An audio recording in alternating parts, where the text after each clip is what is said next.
시청자 여러분 안녕하십니까? BOA 뉴스투데이 시작합니다.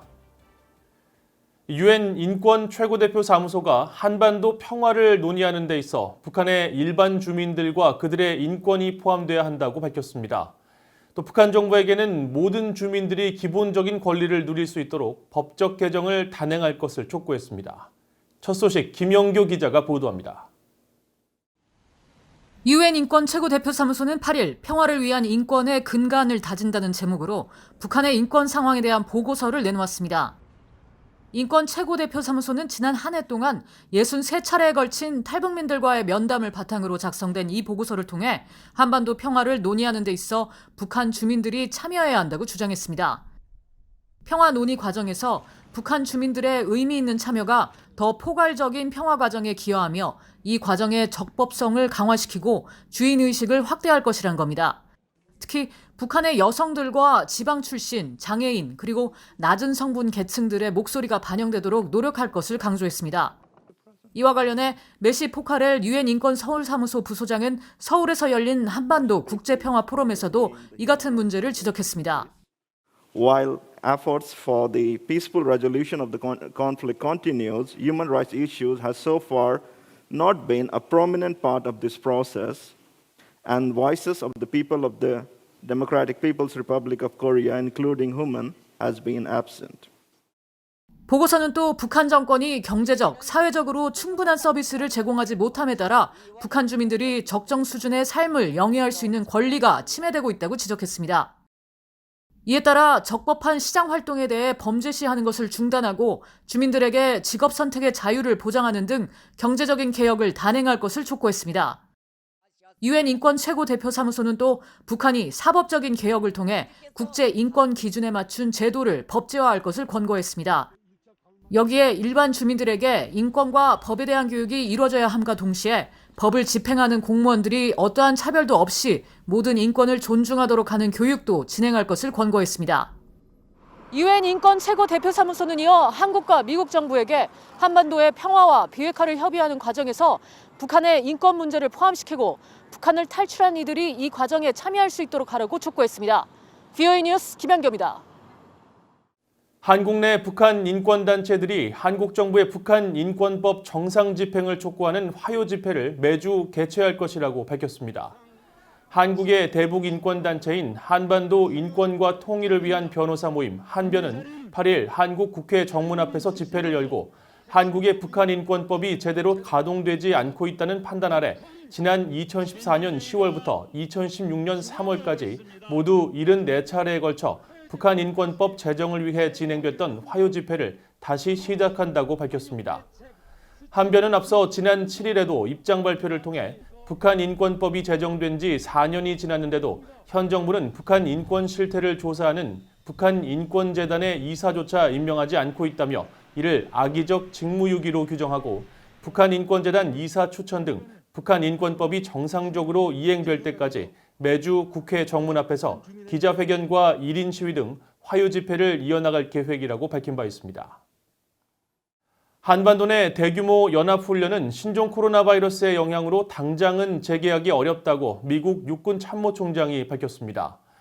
영내 미군 재배치와 관련해서는 영내 국가들과 깊이 논의 중이라고 밝혔습니다. 김동현 기자가 취재했습니다. 제임스 맥콤빌 미 육군 참모총장은 8일 국방 전문 매체 디펜스원이 주최한 화상회의에 참석해 대규모 미한연합훈련 재개 시점에 대한 질문을 받았습니다. 맥콤빌 총장은 대규모 연합훈련은 매우 중요하다면서도 신종 코로나 바이러스 문제로 당장 재개는 어렵다고 밝혔습니다.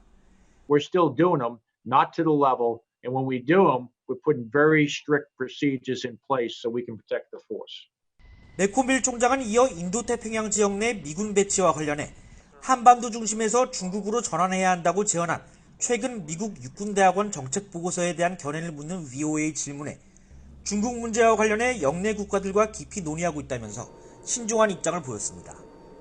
지난 7월에 만난 태국, 싱가포르, 일본의 수장들을 비롯해 영내 국가 육군 참모총장들과 정기적으로 중국 문제와 관련해 논의를 하고 있다고 밝혔습니다.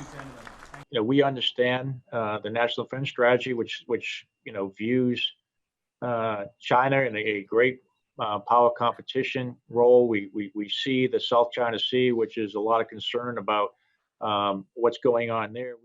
네콤빌 총장은 그러면서 미국은 중국과의 어떤 형태의 분쟁도 원하지 않지만 자유롭고 개방된 인도태평양의 중요성과 공동의 이해를 인지하고 있으며 이는 국제안보 관점에서도 매우 중요한 요소라고 강조했습니다. 라이언 맥카시 미국 육군 장관은 레이건 연구소가 주최한 사전 녹화 형식의 대담에 참석했습니다. 맥카시 육군 장관은 최근 독일 주둔 미군 병력의 일부 철수와 관련해 제기되는 억지력 약화 우려를 일축했습니다. So there is some lead time. Our ability to force project is unparalleled around the planet. Whether that's a light formation or a heavy formation, it's only a matter of days. 메카시 육군 장관은 그러면서 해외 주둔 미군 병력 규모와 관계없이 유사시에는 반드시 본토 증원군을 필요로 한다며 미군은 영내 순환 배치를 통해 역동적 병력 전개가 가능해졌다고 강조했습니다. VOA 뉴스 김동현입니다.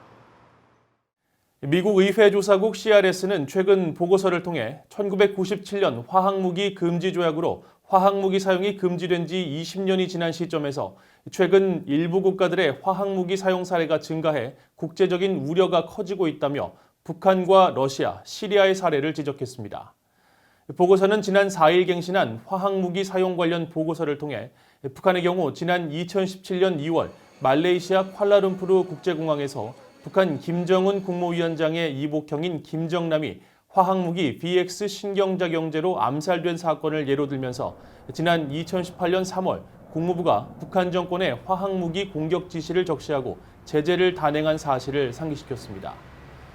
보고서는 또 지난달 20일 러시아 야권 인사 알렉세이 나발리 독극물 중독 사건을 거론하면서 최근 화학무기 사용에 대한 책임 추궁이 없어 화학무기 사용 금지에 대한 국제 규범을 약화시킨다는 지적이 나오고 있다고 설명했습니다. 앞서 미국 육군은 지난 7월 북한 전술 보고서에서 북한이 20여 종의 화학무기를 2,500에서 5,000톤가량 보유해 세계 3위의 화학무기 보유국이라고 추정한 바 있으며 미국 하원은 2021 회계연도 국방수권법에 북한의 생화학무기를 급부상하는 위협으로 규정하고 이에 대한 준비태세 강화를 강조한 바 있습니다. 북한에 억류 중인 한국인 6명의 석방을 위해 한국 정부와 정치권이 적극 나서야 한다는 목소리가 미국과 한국 청원 사이트 등에서 계속 제기되고 있습니다.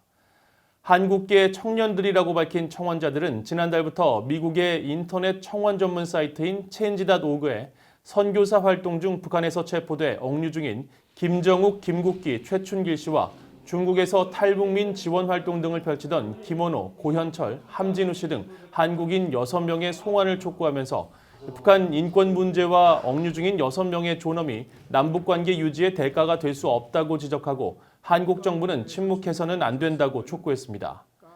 한국 청와대 국민청원 게시판에도 북한에 억류 중인 6명이 가족과 조국의 품으로 돌아올 수 있도록 한국 정부가 적극 나서야 한다는 청원이 지난 한 달 동안 벌어져 8만 8천 명이 동의했습니다. 또 한국 기독교 청년단체인 위두워크는 최근 강원도 고성에서 서울까지 국토대장정을 통해 북한에 억류된 한국인 6명의 무사 귀환을 기원하고 한국 정부에 이들의 송환을 위한 구체적인 계획을 국민들에게 제시하라고 촉구했습니다. 이상으로 VOA 뉴스투데이를 마칩니다. 시청해주신 여러분 고맙습니다.